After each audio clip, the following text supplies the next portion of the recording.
और आगे बढ़ते हुए आपको बताते हैं कि एलजी सचिवालय की तरफ से जो जवाब आया है उसमें क्या कुछ कहा गया है। आतिशी के पत्र पर एलजी सचिवालय ने जवाब दिया है और इसके तहत उन्होंने कहा कि कोई मंदिर, मस्जिद या धार्मिक स्थल नहीं तोड़ा गया है, जैसे कि पत्र में मेंशन किया गया है, ऐसा कुछ भी नहीं हुआ है। इस मामले में कोई फाइल एलजी के पास है ही नहीं और ना ही आई है।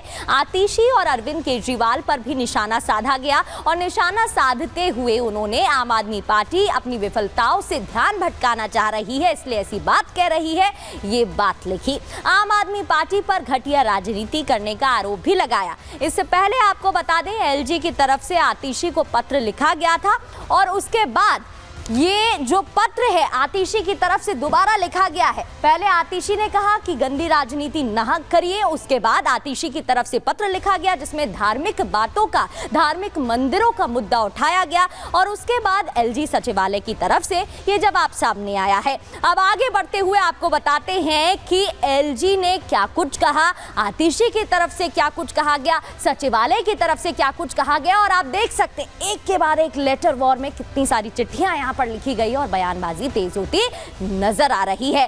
पहली बार मुख्यमंत्री को काम करते देखा, यहां से शुरुआत हुई थी लेटर वॉर की।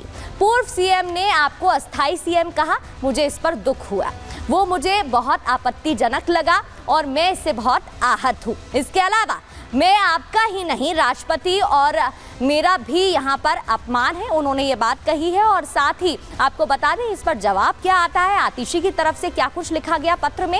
एलजी के तंज को आतिशी ने गंदी राजनीति बताया, कहा गंदी राजनीति ना करें, दिल्ली की बेहतरी पर यहाँ पर सवाल उठाए जा रहे हैं। अरविंद केजरीवाल ने दिल्ली की बेहतरी के लिए ही काम किया है, यह आतिशी ने कहा। इसके अलावा केजरीवाल जी के रास्ते पर चल रही है सरकार, चल रही है और काम कर रही है, ये बात भी उन्होंने अपने पत्र में लिखी थी।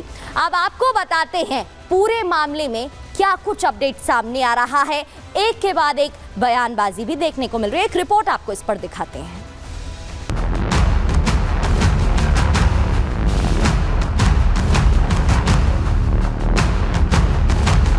दिल्ली का तापमान गिर रहा है लेकिन सियासी पारा हाई है। जहां बीजेपी रोहिंग्या घुसपैठियों के मुद्दे को कैश करना चाहती है, वहीं आम आदमी पार्टी पूर्वांचलियों को सियासी हथियार बना रही है। पूर्वांचल के लोग दिल्ली का एक बड़ा वोट बैंक है और इन्हें अपनी तरफ लाने की पूरी कोशिश हो रही है।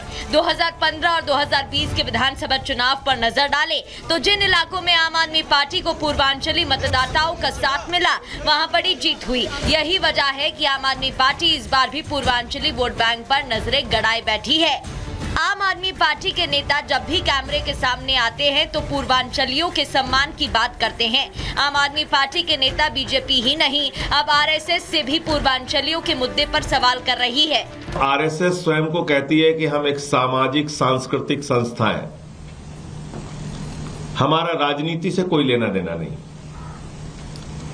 और दूसरी तरफ भारतीय जनता पार्टी के लिए आरएसएस दिल्ली के अंदर प्रचार करना चाहती है। हमारे पूर्वांचल के भाइयों का वोट कटवाया जा रहा है। क्या ये आरएसएस की सहमति और समर्थन से हो रहा है? क्या मोहन भागवत जी इसका समर्थन करते हैं कि उनको रोहिंग्या कहा जाए, उनको बांग्लादेशी कहा जाए? दिल्ली में तकरीबन 1.5 करोड़ मतदाता हैं, जिनमें पूर्वांचली वोटरों की संख्या करीब 40 से 45 लाख है।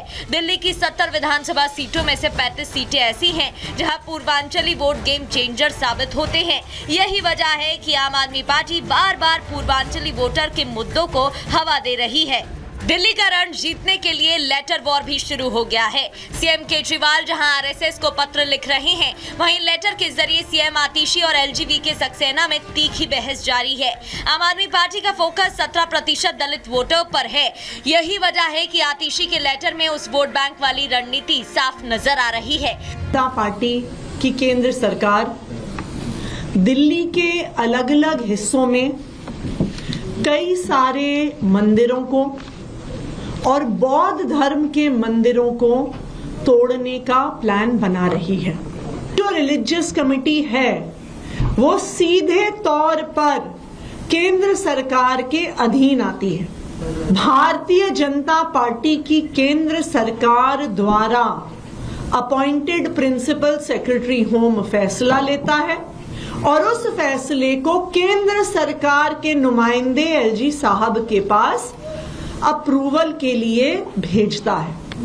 22 नवंबर को रिलीजियस कमेटी की मीटिंग हुई है और उसमें कई मंदिर तोड़ने का फैसला हुआ है।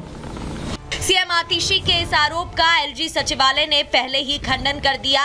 बावजूद इसके आम आदमी पार्टी बौद्ध मंदिरों का मुद्दा उठाकर दलित वोट बैंक अपने खेमे में करने की कोशिश कर रही है। वहीं बीजेपी आम आदमी पार्टी के स्टंट को सामाजिक सौहार्द बिगाड़ने वाला बता रही है। मुझे अफसोस है कि दिल्ली में एक ऐसी मुख्यमंत्री हैं जो अपनी संवैधानिक मर्यादा को नहीं समझते।